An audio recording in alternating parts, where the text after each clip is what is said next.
Have you ever worked somewhere where you were treated incorrectly and other people that work there knew you were treated incorrectly but didn't want to say anything? The situation kept going on where people just disrespected you for whatever reason while you were working your ass off to get wherever you wanted to get, or just doing your job and minding your own business. But for whatever reason, the environment and the company culture was not very fit for your health or your mental well-being. And you knew if you left, you didn't have anywhere to go. And I think the moral aspect of it and the ethical aspect is the fact that other people treated you wrong, even though they knew it was not right. And other people saw that you were mistreated and just turned a blind eye to it. The people that turn a blind eye to these types of things are the reason it still exists today. And there's other reasons too. The people in charge, the leadership, the culture they establish is the reason it continues. So I choose culture over a lot of things in when it comes down to it, because culture is important in many aspects. And people miss the fact that culture is essential. And making other people feel good and having them feel like they're contributing and collaborating with them is essential. I say this because I see so many times people out there that accept this type of behavior and think it's acceptable and have to put up with so much crap because of how a culture is at a workplace. And it's very disturbing to me because it's very degrading, and it brings in people that think it's ethical and morally right to treat others that way. And I hold this very near and dear to my heart because of how I seen other people treated and others, and it's a continuous cycle. So, moral of the story is, you're not that type of person. The people that put you down or make you feel a certain way at work, you're not that type of person. You simply aren't. You are more than what you feel or how you are treated at work. If people treat you with disrespect, you're not that type of person, and you shouldn't put up with it. And essentially, that doesn't define you.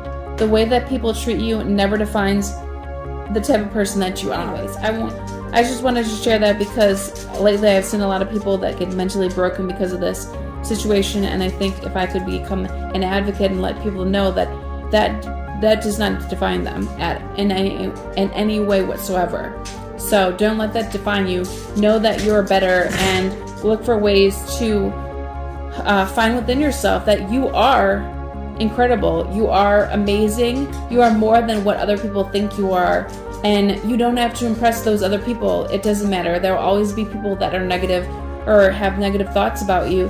And your purpose is to understand that people will always be negative, and you have to find the positivity within you to understand that it's all about mindset and knowing that you can provide and prove positivity and impact somebody else who might be feeling negative also.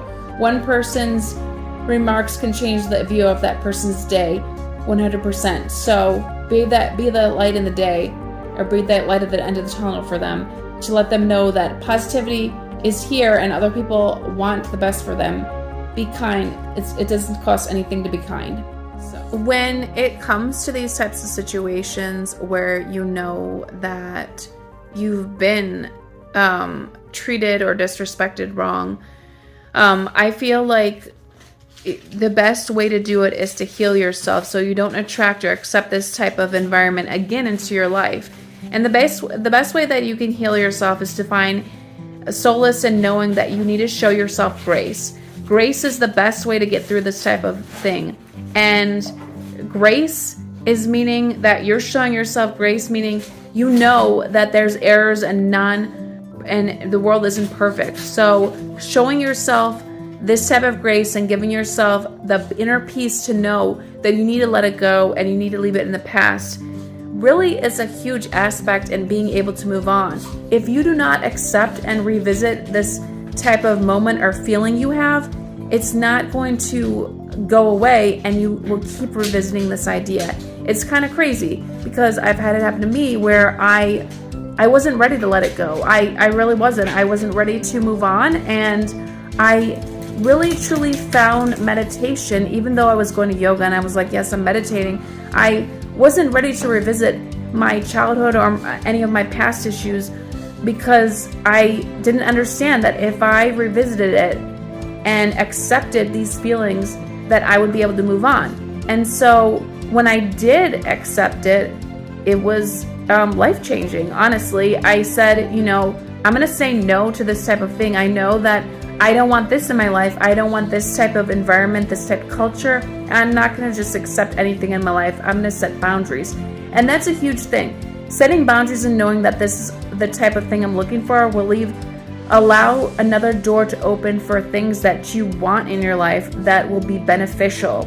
And if you don't set those boundaries, let me tell you, you'll accept anything in your life, and it can get messy because you can accept any type of job, any type of relationship in your life, and just accepting anything is, scary. Not having boundaries also means that you're accepting any feelings of negativity in your life, meaning you're allowing those negative thoughts or those negative things that people tell you to rule your mind and your view on life. And what you tell yourself is how you feel.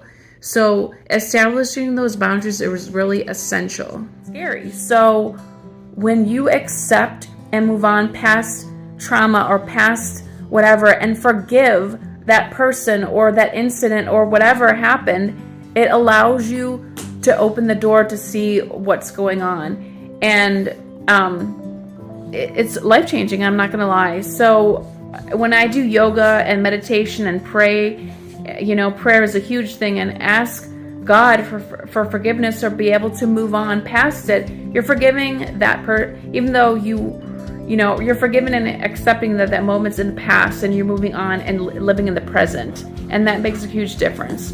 So think of it that way.